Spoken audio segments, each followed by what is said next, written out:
The stars above Antarctica never looked threatening until today. Dr. Amy Sullivan stood outside Research Station Omega, her breath forming clouds in the -40-degree air. She had spent 5 years studying ice cores and climate patterns in the most remote place on Earth. Now, looking up at the aurora australis dancing across the sky, she wondered if she would ever see another sunrise. 3 hours ago, everything changed. The emergency sirens from the station had pulled everyone from their work. The message from Earth Defense Command was simple and terrifying.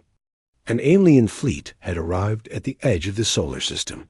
They called themselves the Galactic HFY, and they had given Earth 72 hours to surrender or be destroyed. Amy walked back into the station where her colleague, Dr. Carl Peterson, was staring at multiple computer screens. Carl was the station's xenorchaeologist, though until today, his job had been purely theoretical. No one had ever found proof of alien life, despite decades of searching. Now they had more proof than anyone wanted. "The seismic sensors are going crazy," Carl said without looking up. "Started right after the announcement. Look at this." Amy leaned over his shoulder to see the data. The sensors they used to monitor ice movement and underground activity were showing patterns she had never seen before. Deep beneath the Ross Ice Shelf, something was happening.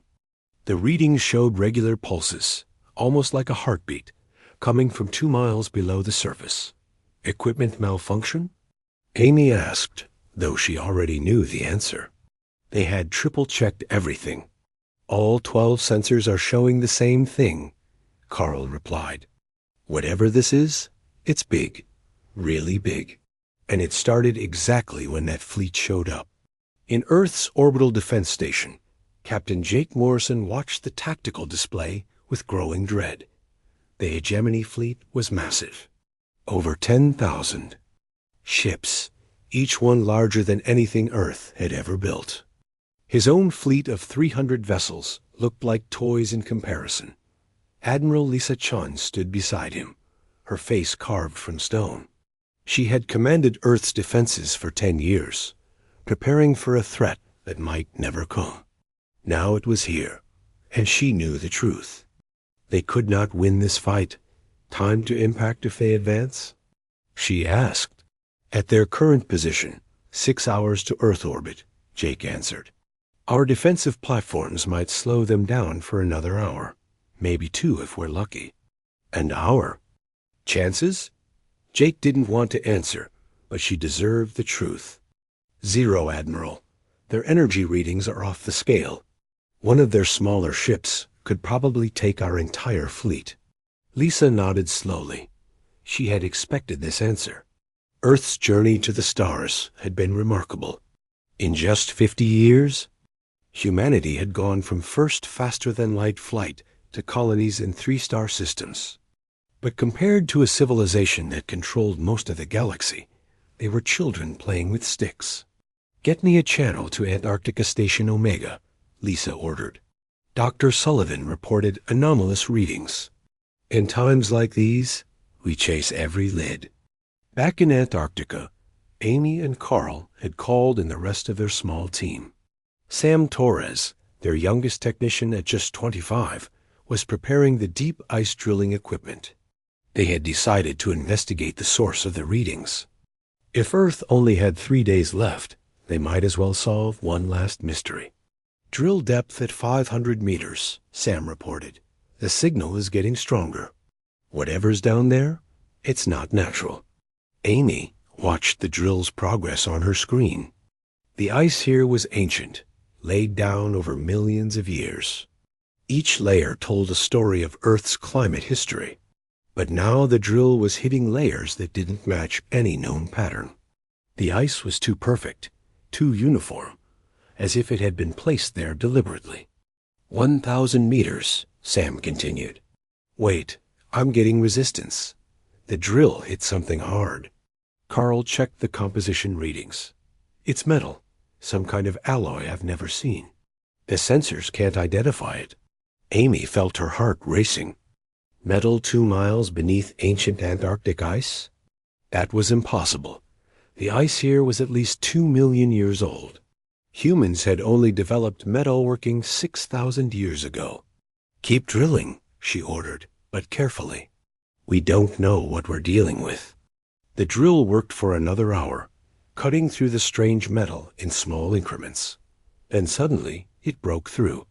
The sensors showed empty space beyond, a cavern of impossible size. "We're through," Sam announced. "The cavity is. This can't be right." It's showing a space 10 kilometers wide and 3 kilometers high. Before anyone could respond, every screen in the station flickered. A new display appeared, showing symbols none of them recognized. The symbols shifted and changed, almost as if they were alive. Then, slowly, they transformed into English words. "Emergency Protocol 7 activated. Species verification in progress. Stand by." Amy stared at the message. "Carl, are you seeing this?" Carl was already taking pictures of everything. "The computer systems are being accessed by something. Something from down there." A new message appeared. "Human genetic markers confirmed. Threat level assessment in progress. Galactic hegemony presence detected. Initiating defensive posture." The ground beneath the station began to vibrate. Not violently, but with a steady rhythm that matched the earlier sensor readings. Whatever was beneath the ice was waking up. Admiral Lisa's voice crackled over the communication system. "Dr. Sullivan, this is Admiral Chun. Whatever you found down there, we need answers. The hegemony ambassador is demanding our response in 69 hours. Amy grabbed the microphone. "Admiral, we've discovered some kind of structure beneath the ice. It's ancient, predating human civilization by millions of years. And it seems to be responding to the hegemony's presence." There was silence on the other end for a moment. Then Lisa spoke again. "Can you get inside?" Amy looked at Carl and Sam. They both nodded. Whatever was down there might be Earth's only hope. "We'll need 6 hours to set up a descent," Amy replied. "The shaft is stable, but we'll be going deeper than anyone has ever drilled in Antarctica." "You have 4, Lisa said. "I'm sending Captain Morrison to assist. Whatever's down there, we need to know if it can help us." As Amy began preparations for the descent, she couldn't shake the feeling that they were about to discover something that would change everything. The ice of Antarctica had kept its secrets for millions of years. Now, with Earth facing annihilation, it was finally time for those secrets to be revealed. Outside, the Aurora Australis continued its dance across the sky, but now it seemed different. The patterns were more organized, more deliberate, as if something ancient was sending a signal to the stars, announcing that Earth's children were no longer alone. The countdown had begun. 69 hours until humanity's fate was decided. And 2 miles beneath the ice, something that had slept for eons was beginning to stir. The descent into the ice shaft felt like traveling back through time. Amy rappelled down slowly, her headlamp cutting through the darkness. Above her, Carl followed, while Sam monitored their progress from the surface. The ice walls around them shifted from white to blue to an almost black color as they went deeper. 2,000 meters, Sam's voice crackled through their radios. "You should be approaching the cavity entrance soon." Amy's feet suddenly found no purchase. She was through, hanging in vast open space. Her powerful lights revealed nothing but darkness in every direction. The air here was different, warmer than it should be at this depth. "I'm in," she reported. "The space is enormous. I can't see the far walls." Carl emerged beside her, and together they lowered themselves to what appeared to be a floor. But when their boots touched down, they realized it wasn't rock or ice.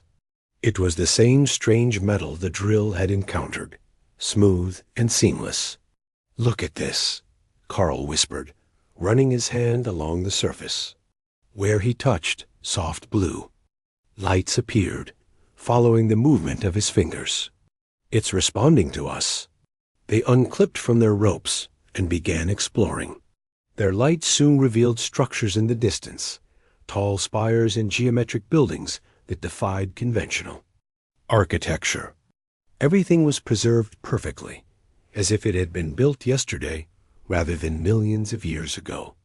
"This is impossible," Amy breathed. "There's no dust, no degradation. How is everything so clean?" As they approached the nearest structure, panels on its surface began glowing. Symbols appeared, the same ones they had seen on their computers. But here, they were three-dimensional, floating in the air like holograms. Carl reached out to touch one, and the symbols rearranged themselves. "It's trying to communicate. Look, they're forming patterns." The patterns slowly became recognizable as a map. Earth was at the center, surrounded by star systems Amy recognized from astronomy texts.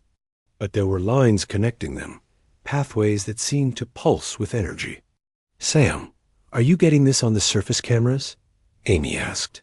"Every bit of it," Sam confirmed. "But you need to see the energy readings I'm getting. Whatever's powering this place, it's putting out more energy than a nuclear reactor." They moved deeper into the complex, following the lights that seemed to guide their path. Each room they entered revealed more wonders. Walls covered in moving star maps, devices that projected solid holograms, surfaces that reshaped themselves. At a touch dot, then they found the pods. The chamber was circular and vast, with thousands of oval containers arranged in perfect rows. Most were dark and empty, their transparent covers revealing nothing inside. But scattered throughout were pods that still glowed with soft white light. Stasis chambers? Carl guessed, approaching one of the active pods. Someone built all this to preserve something. Amy joined him at the pod. Through the translucent cover, she could see a figure inside. Humanoid, but subtly different from modern humans. The proportions were similar, but the features were more refined, almost ethereal. "They look like us?" she said softly. But not quite. Without warning, the pod began to hum. The cover dissolved like mist, and the figure inside drew its first breath in millions of years. Eyes opened, revealing irises that shifted color like opals. The figure, a woman, sat up slowly, her movements graceful despite the impossibly long sleep. She looked at Amy and Carl, studying them with ancient eyes. When she spoke, her voice was musical, and somehow they understood her perfectly despite the language being unlike anything they had ever heard. "You are the children," she said. "The seeds we planted have grown. But why have you awakened me? The time of return was to be different." Amy found her voice first. "Who are you? What is this place?" The woman stepped from the pod with fluid grace. She wore a simple garment that seemed to be made of light itself. "I am Keeper Elara, last guardian of the precursor civilization. This is Emergency Vault 7, one of 12 such facilities hidden across your world. We built them before the Great Sleep, before the rebellion that drove us into hiding." "Precursors?" Carl asked. "You're saying you came before humanity?" Elara smiled, a sad expression that carried the weight of eons. "Sweet child, you are us. Humanity is not native to Earth. You are our descendants, our genetic legacy adapted to this world. We seeded many worlds with life, but Earth was special. Earth was our final hope." Amy's mind reeled with the implications. Everything they thought they knew about human evolution, about their place in the universe, was wrong. But why hide? Why sleep for so long? Ilara's expression darkened. "The hegemony. Though they wear different names now, I sense their presence. Above, they were once our servants, races we had uplifted and given the gift of intelligence. But power corrupts, and they turned against us. The war lasted millennia." She walked to a wall, and at her touch it became transparent. Beyond was a vast chamber filled with machinery that hurt to look at.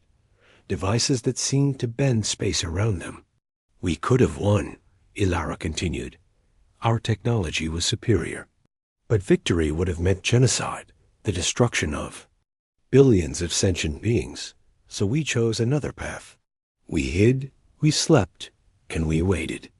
We left our children to grow and develop naturally, hoping that when the time came, you would be ready. Ready for what? Amy asked, though she suspected she knew the answer. To reclaim your birthright, Ilara said simply. The hegemony has found you. The awakening protocols detected their presence. If they threaten Earth, then the covenant is broken. The sleepers can rise. Carl stepped forward. You're saying there are more of you? More precursors sleeping in facilities like this? Thousands, Ilara confirmed. Each vault contains those who chose the long sleep rather than flee to distant galaxies. We stayed to watch over you, to ensure humanity would survive and thrive. A urgent voice crackled over their radios. It was Sam. You need to get back up here.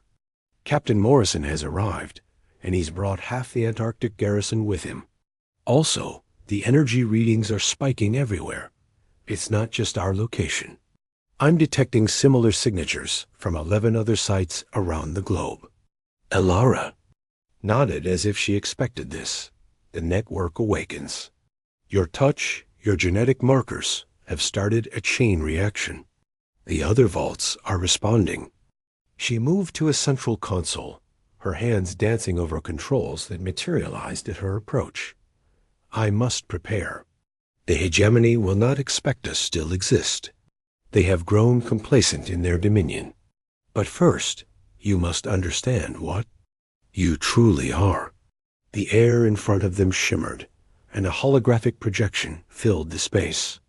It showed Earth as it was millions of years ago, surrounded by vessels of impossible beauty and complexity. We came to this galaxy fleeing a horror. That consumed our home, Ilara explained. We found it populated by primitive life, creatures of potential but no awareness. In our compassion, we uplifted them, gave them minds and souls. For 1,000,000 years, we guided them. The projection shifted, showing various alien races Amy recognized from the hegemony's initial transmission. But here they were different, younger, working alongside beings that could only be precursors. They grew strong under our guidance, Ilara continued. Perhaps too strong. They began to question why we led, and they followed. Why we held the greatest technologies in reserve. They did not understand that some knowledge must be earned, not given. The projection turned dark, showing war on a galactic scale. The rebellion was swift and brutal. They had learned much from us, including how to turn our own weapons against us. Trillions died in the first century of war. Amy watched in horror as worlds burned in the projection. So you ran? We retreated, Ilara corrected. We could have unleashed weapons that would have cracked stars and torn holes in reality itself. Instead, we chose preservation. We hid our greatest technologies, encoded our knowledge in the genetic structure of our descendants, and slept. And now? Carl asked. Ilara smiled, and this time it was not sad. Now the children have come home. Humanity has reached the stars on its own merit. You have shown wisdom, compassion, and strength. The hegemony's arrival has triggered the awakening. Protocols.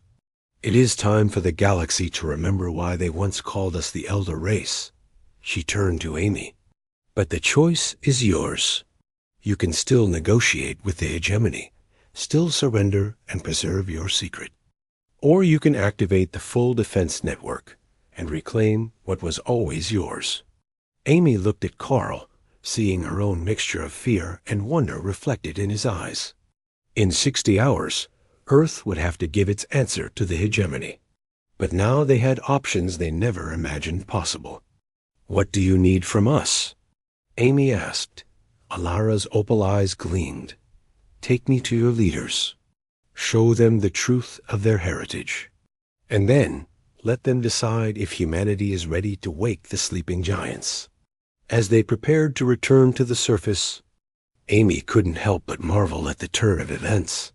This morning, she had been a simple scientist studying ice cores. Now, she was escorting the last guardian of humanity's true ancestors to potentially change the course of galactic history. The ice had kept its secret for millions of years. But secrets, Amy was learning, had a way of revealing themselves at exactly the right moment. Captain Jake Morrison stood at the entrance to the ice shaft, watching his soldiers set up a perimeter. He had flown from orbit to Antarctica in record time, pushing his shuttle to its limits. The fate of Earth might depend on what Dr. Sullivan had found beneath the ice. When the platform finally rose, bringing Amy, Carl, and their unexpected guests to the surface, Jake felt his world tilt. The woman with them was clearly not human, or at least not human as he understood it. She moved with a grace that defied physics, and her eyes held depths that spoke of ages beyond counting. "Captain Morrison," Amy said, her voice steady despite the magnitude of what she was about to say. "This is Keeper Ilara. She's our ancestor, sort of." Jake had seen many strange things in his years defending Earth, but nothing had prepared him for the story that unfolded over the next hour. Precursors, genetic seeding, hidden vaults of technology that defied imagination. It should have sounded like madness, but the evidence was standing right in front of him. "We need to contact Admiral Chun immediately," Jake said when they finished. "She needs to hear this." Ilara nodded. "Time grows short. The hegemony will not wait patiently. They remember the old wars, even if they have forgotten the lessons we tried to teach them." The connection to Earth Defense Command was encrypted and secure, but Jake still felt nervous as Admiral Lisa Chun's face appeared on the screen. Her expression went from professional to shocked as she took in Ilara's appearance. "Admiral," Jake began, "what we've discovered here changes everything." "Thor." The next 30 minutes, they explained. Lisa asked few questions, her tactical mind already working through the implications. When they finished, she was silent for a long moment. "Can you prove any of this?" Lisa finally asked. Ilara stepped forward. "I can do more than prove it, Admiral. Chun, I can show you." She touched the communication console, and suddenly the screen expanded, filling the room with holographic displays. "Your moon is not what it appears to be." The display showed Earth's moon, but overlaid with technical readouts that revealed its true nature. Beneath the cratered surface lay a massive defensive platform, weapon systems that could target threats from any direction. "Observe your Mars," Ilara continued. The display shifted. "What you call Olympus Mons is actually the largest weapon array in this system. It has slept beneath rock and dust for eons, but it can be awakened." More revelations followed. Jupiter's great red spot concealed a fleet of automated warships. Saturn's rings were not just ice and rock, but billions of combat drones in dormant state. Even Earth itself was revealed to be more than a planet. Deep in its core lay engines that could manipulate reality itself. "This is impossible," Lisa breathed. "We've studied these celestial bodies for centuries. How did we never detect any of this?" "Because you were not meant to," Ilara explained. "The camouflage is perfect, designed to fool any sensors. Only precursor genetic markers can activate the recognition protocols. Only humanity can awaken these defenses." Jake watched Lisa process this information. She was one of the smartest, tactical minds he knew, and he could see her reevaluating everything. "What's required to activate these systems?"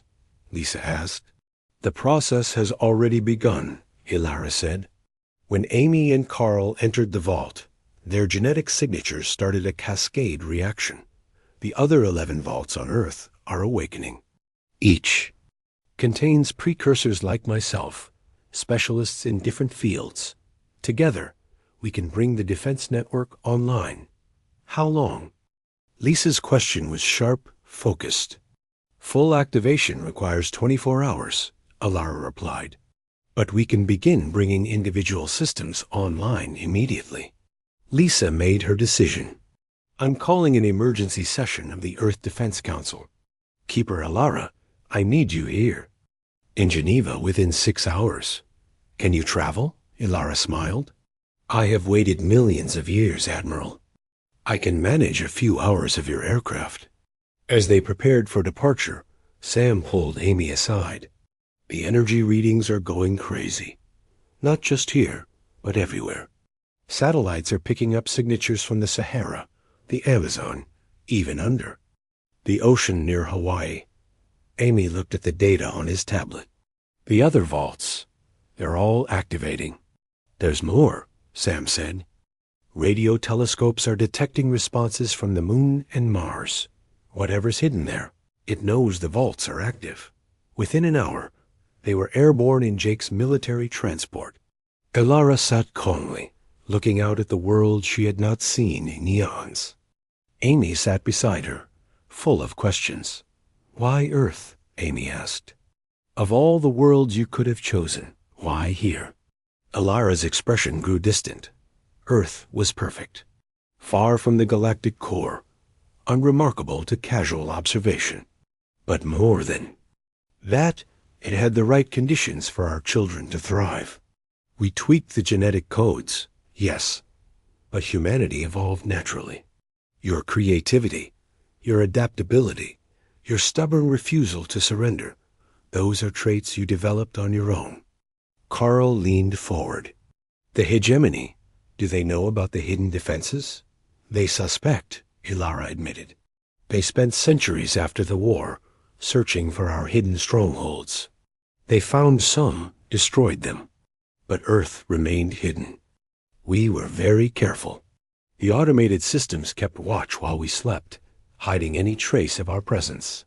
Jake checked their flight time. 4 hours to Geneva. He opened a channel to his fleet. All ships, this is Morrison. Implement Contingency 7. I want every vessel ready for immediate deployment. Contingency 7, sir? His second-in-command questioned. That's the last stand protocol. Just do it, Jake ordered. He turned to Alara. If we activate these defenses, can we win? Alara met his gaze steadily. Captain, the weapons we hid are beyond your current understanding. A single Mars array could vaporize a moon. The Jupiter fleet was designed to fight wars across dimensions. But victory is not just about weapons. It is about will. Meaning, the hegemony has grown used to easy conquests. They threaten civilizations. Surrender. They have not faced real opposition in millions of years. When they see the ancient defenses rise, when they recognize the energy signatures of their old masters, fear will do half our work for us. The transport flew on through the night, racing against time. In the cargo hold, Jake's soldiers sat in stunned silence, having overheard enough to know their world had changed forever. Amy found herself studying Alara, trying to reconcile this being with humanity's history. What happens after? She asked. If we win, if the hegemony retreats, what then? That will be for humanity to decide, Alara said. We can guide, we can teach, but we will not rule. That was our mistake before. We kept too much control, bred resentment. This time, humanity must choose its own path. But you'll help us?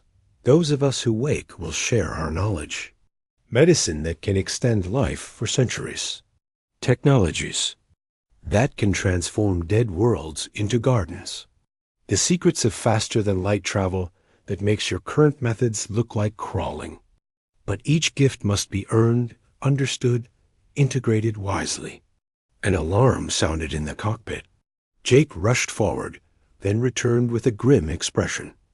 The hegemony fleet is moving. They're taking positions around Jupiter. Estimated time to Earth orbit is now 40 hours. They grow impatient, Alara observed. Good. Impatience leads to mistakes. As they approached European airspace, fighter jets rose to escort them. The Earth Defense Council was taking no chances. Amy could see city lights below, millions of people going about their lives, unaware that their entire history was about to be rewritten. "Tell me about the weapon in Earth's core." Lisa's voice came over the communication system. She had been monitoring their flight. "What exactly does reality manipulation mean?" Elara considered how to explain. "Think of space and time as a fabric. Your current physics understands this much. The core engine can grab that fabric, twist it, reshape it. It can create pockets of altered reality where different physical laws apply. In the old wars, we used such weapons to trap enemy fleets in bubbles of space where time moved differently, where energy behaved according to our rules, not nature's." "Dear God," someone whispered over the comb. "Such power requires wisdom." Elara warmed. "That is why the activation requires not just genetic markers, but specific neural patterns associated with compassion and restraint. The weapons will not function for those who would use them for conquest." Jake felt a chill despite the warm cabin. Weapons that could rewrite reality, fleets that could fight across dimensions. And all of it had been sleeping beneath their feet the entire time. 30 minutes to Geneva," the pilot announced. Amy looked out the window, seeing the Alps rising in the distance. In 30 minutes, they would face the Earth Defense Council. In 40 hours, the hegemony would arrive. And somewhere between those two moments, humanity would have to decide whether to kneel or to wake the sleeping giants. "Are we ready for this?" she asked, not really expecting an answer. Elara placed a hand on her shoulder. The touch was warm, comforting, and somehow familiar. "You have always been ready, child. We made sure of that. The question is whether you believe it." As Geneva's lights appeared on the horizon, Amy thought about the tons of ice above the Antarctic. Vault, how it had preserved impossible secrets for impossible lengths of time. Now those secrets were free, and the galaxy would never be the same. The ice had revealed its darkest secret. Now it was time to see if humanity was worthy of it. A Earth Defense Council chamber in Geneva had never hosted a meeting like this. Leaders from every major nation sat in stunned silence as Keeper Elara finished her presentation. Holographic displays showed the hidden defenses throughout the solar system, each revelation more impossible than the last. Admiral Lisa Chan stood at the center of it all, her voice steady as she addressed the assembly. "We have 20 hours before the hegemony reaches Earth. The decision we make here will determine not just our survival, but our future as a species." The President of the Americas spoke first. "How do we know this isn't an elaborate trap?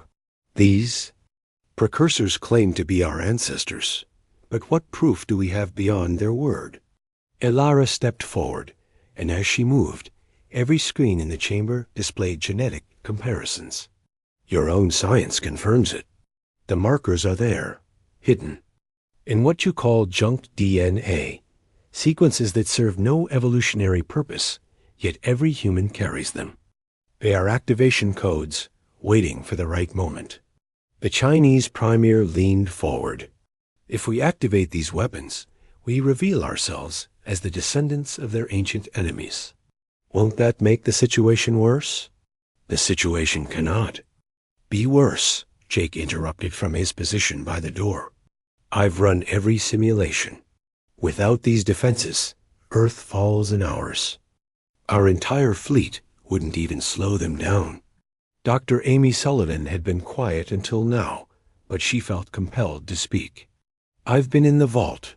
I've seen the technology. It's not just weapons down there. It's knowledge that could transform our civilization. Medical technology, energy systems, transportation methods we can barely imagine. But at what cost?" The European Union representative asked.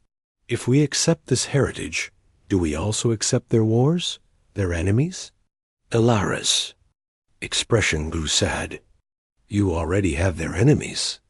The hegemony came here to conquer. That will not change whether you activate the defenses or not. The only choice is whether you face them with sticks or with the tools your ancestors left you. A communication alert interrupted the debate. Lisa answered it, and her face paled. The other vaults are reporting in. We have precursors awakening in Egypt, Brazil, Australia, and 7 other locations. They're all requesting permission to begin activation. Procedures. As if summoned by her words, 11 holographic figures materialized in the chamber. Each was clearly precursor, with the same ethereal beauty as Alara, but with subtle differences. They stood in a circle, ancient eyes surveying humanity's leaders. One of them, a male with silver hair that seemed to flow like liquid, spoke. Keeper Theron, guardian of Vault 3. My siblings and I have awakened to find our children facing the same threat that drove us into hiding. We offer our knowledge and our weapons, but the choice must be yours. Another, a woman with skin that shifted color like a sunset, added, I am Keeper Maya, Vault 7. The medical technologies in my care could end disease, extend life, heal injuries you consider permanent. But they are part of the whole. The defenses and the gifts cannot be separated. One by one, the other keepers introduced themselves.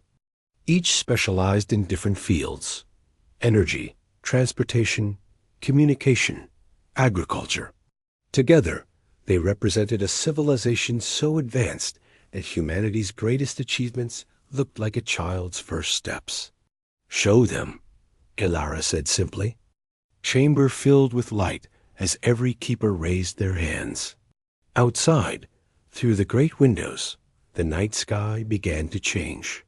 The moon, Earth's constant companion, suddenly revealed lines of light across its surface. Ancient machinery, dormant for eons, began its awakening sequence. Mars, just visible on the horizon, pulsed with a red glow that had nothing to do with iron oxide. Even from Earth, they could see structures rising from beneath the Martian surface. This is just the beginning, Keeper Theron explained. Full activation will reveal wonders you cannot imagine.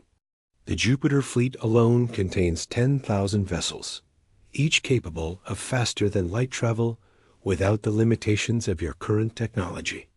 Lisa made a quick decision. I need to speak with the hegemony. They should know what they're about to face. A channel opened to the alien fleet. Ambassador Zix Theta appeared on screen, its insectoid features arranged in what might have been smugness. That expression changed to shock when it saw the keepers. Impossible. Zix Theta's translated voice was barely a whisper. The elders are gone. We made sure of it. You found some of us, Ilara said calmly. You destroyed empty vaults and congratulated yourselves. But Earth remained hidden, and we remained patient. Now your aggression has awakened us. Leave this system. Do not return. This is your only warning. Zix Theta's compound eyes focused on the human leaders. You don't know what you're doing.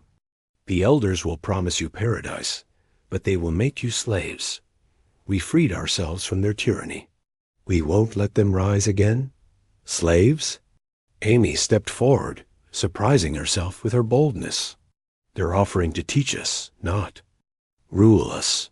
That's more than you offered. You came here with warships and demands for surrender. Because that is the galaxy's way now, Zix Theta replied. The strong conquer the weak. The elders made us strong, then expected us to remain servants. When we claimed our freedom, they called it rebellion. Keeper Maya's voice was gentle but firm. We called it rebellion because you turned the gifts we gave you into weapons of oppression. You became the very thing you claimed to oppose. The communication ended abruptly as Zix Theta cut the channel. On the tactical display, the hegemony fleet began accelerating.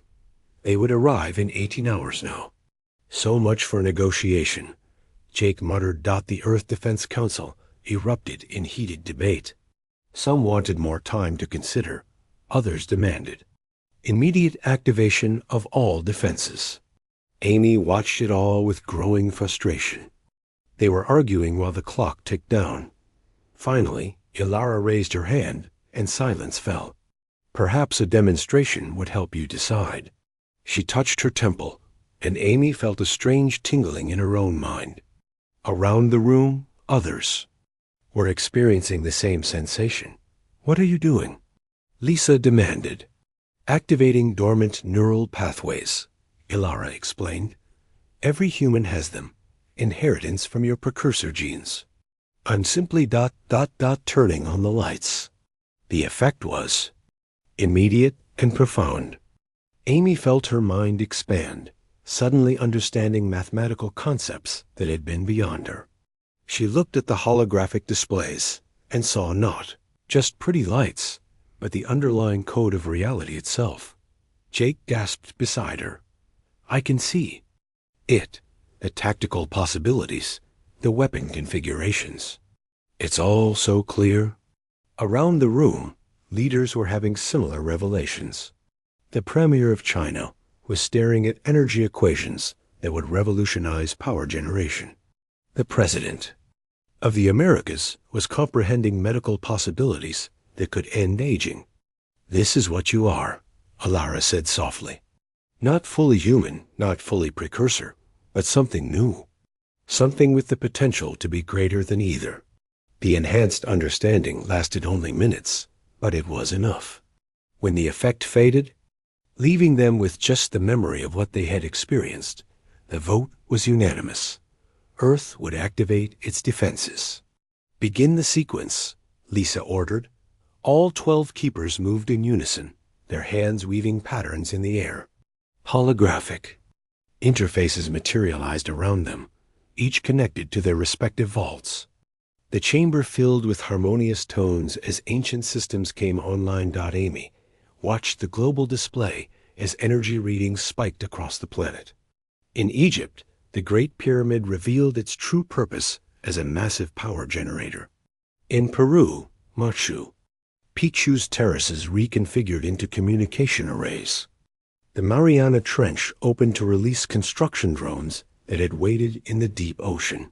Mars Array online, Keeper Theron announced, charging to 20% capacity. We don't want to vaporize them, just discourage them. Jupiter Fleet. Responding to activation codes, another keeper reported. 8,000 vessels operational. 2,000 still in repair cycles. Jake coordinated with his forces, integrating human ships with the awakening defenses. This is incredible. The precursor systems are teaching our computers their protocols. Our ships are becoming hybrids. As you are hybrids, Ilara reminded him, this was always the plan. Not replacement, but synthesis. Hours passed in frantic activity. Around the world, hidden facilities revealed themselves. The Sahara Desert split open to unveil manufacturing plants. The Amazon rainforest canopy parted to show medical centers that could heal any injury. Antarctica, where it all began, became a hub of defensive platforms. Hegemony Fleet has passed Neptune, a technician reported. 12 hours to Earth orbit. Moon defenses at 60%, Keeper Maya announced. That should be sufficient for a warning shot. Amy found herself working directly with the precursor systems, her earlier mental expansion having left pathways that made understanding easier. She helped calibrate defensive grids, marveling at technology that made their best efforts look primitive. Carl worked alongside her, equally amazed. The power sources alone could solve every energy crisis on Earth. They're drawing energy directly from quantum fluctuations in space-time. Focus on the defenses for now, Jake reminded them. We can study the gifts after we survive. The Hegemony Fleet approached Jupiter, and humanity held its breath. This was where they would learn if the ancient defenses truly worked. On the main display, thousands of ships moved in perfect formation, confid. 6 months had passed since the Hegemony Fleet retreated from Earth's system. The world had changed in ways no one could have imagined.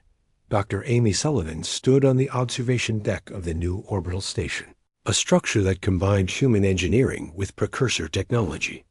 Below her, Earth spun in its ancient dance, but now it sparkled with new lights as awakened facilities worked around the clock.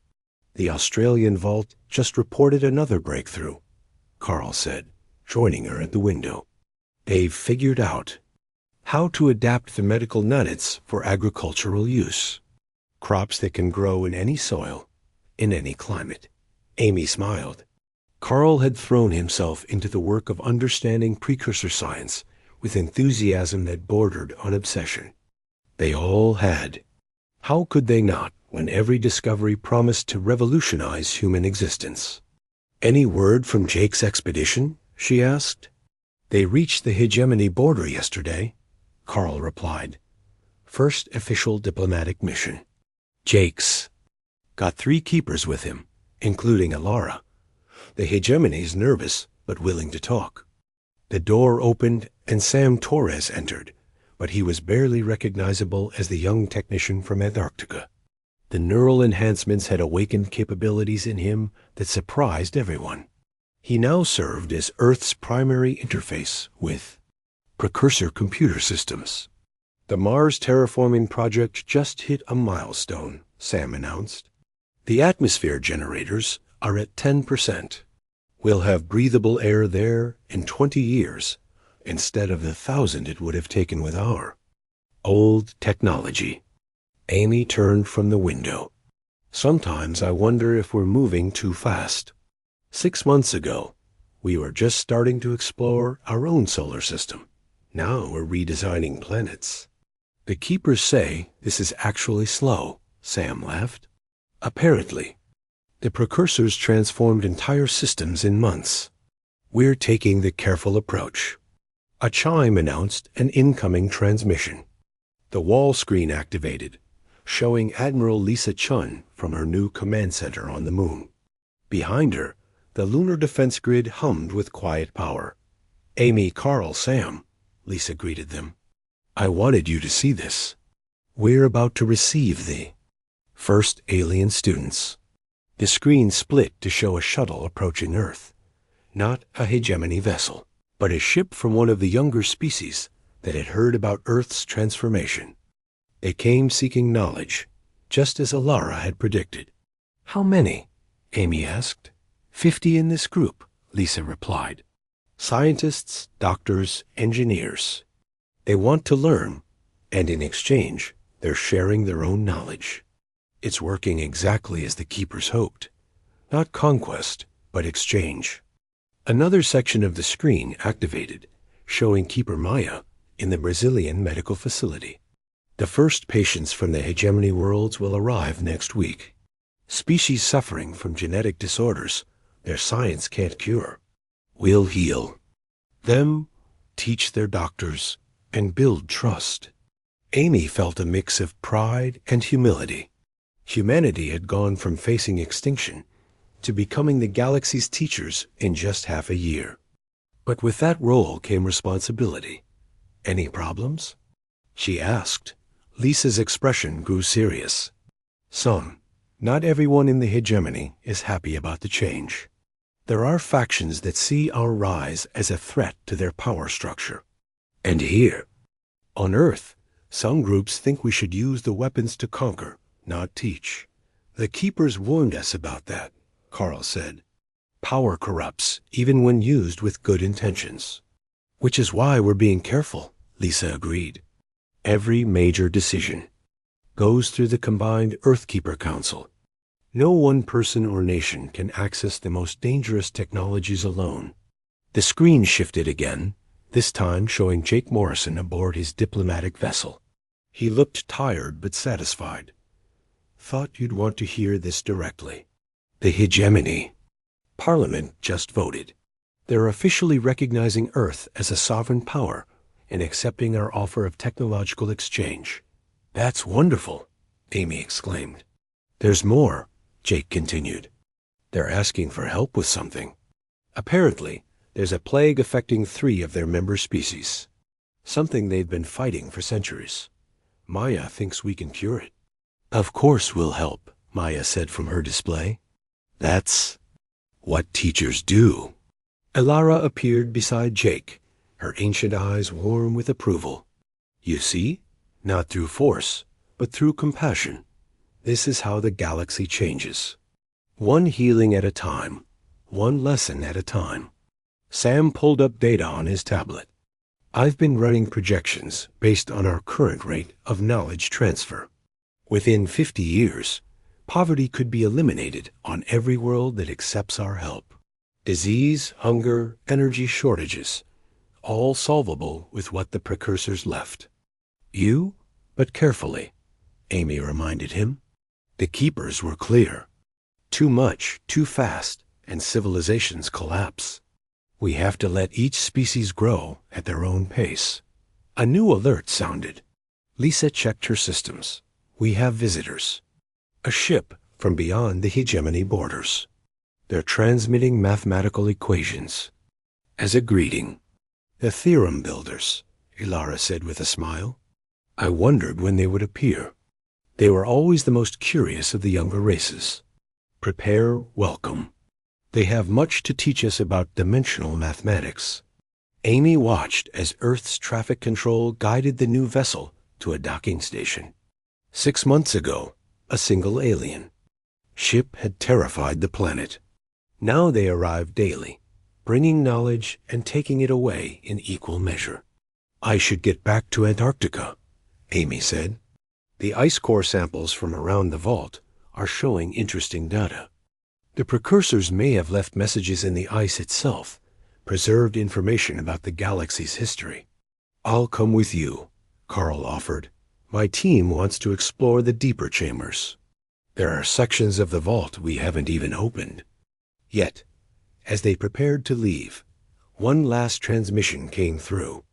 It was from a human colony ship, one of the first equipped with hybrid precursor human technology. They were approaching a system 40 light years away, a journey that would have taken decades now completed in weeks. New Eden colony ship reporting. The captain announced, We've arrived at the Kepler system. The planet is everything the surveys promised. We're beginning settlement procedures. Humanity's second home among the stars. Amy felt tears in her eyes. This was what they had gained. Not just survival, but a future unlimited by the constraints that had bound them. The ability to spread life and knowledge across the galaxy. The ice kept its secrets well, she murmured, and revealed them at just the right time, Elara added, appearing on screen next to Jake. Your species faced extinction and chose wisdom over vengeance. That choice has echoed across the galaxy.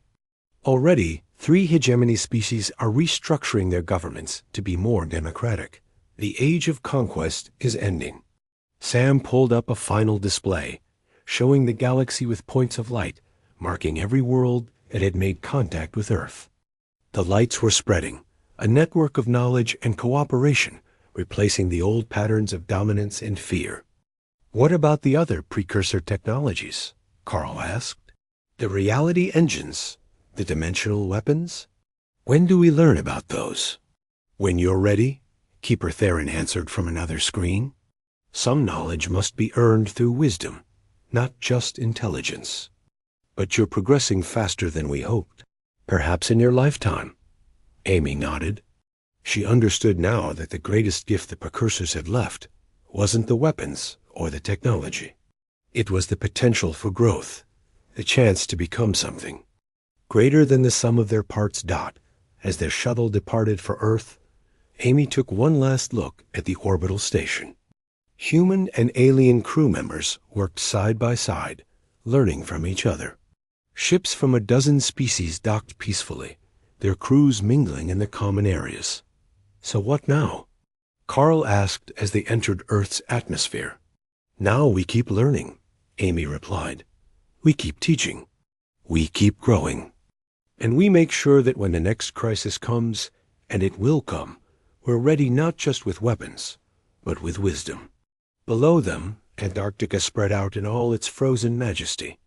But Amy no longer saw it as just ice and snow. She saw it as the guardian that had protected humanity's greatest secret until the moment it was needed most. The shuttle landed at the expanded research station, now a small city of scientists from multiple worlds. As Amy stepped out into the polar air, she smiled.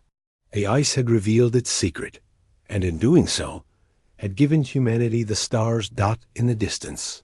The aurora australis danced across the sky, but now its patterns included new colors, wavelengths, visible only to those with enhanced precursor vision. It was a reminder that Earth itself had changed, evolved, become something new. The galaxy had threatened Earth, and Earth had responded not with destruction, but with transformation. The ice had kept its promise, preserving not just technology, but hope itself. And now that hope spread across the stars, carried by humanity and its teachers, the awakened giants who had waited so long for this moment, the story that began with an ultimatum had become a new chapter in galactic history. And Amy Sullivan, who had once been just a scientist studying ice cores, was now part of something infinitely larger. She was a bridge between the past and the future, between humanity and its destiny among the stars. The darkest secret had become the brightest light, and the galaxy would never be the same.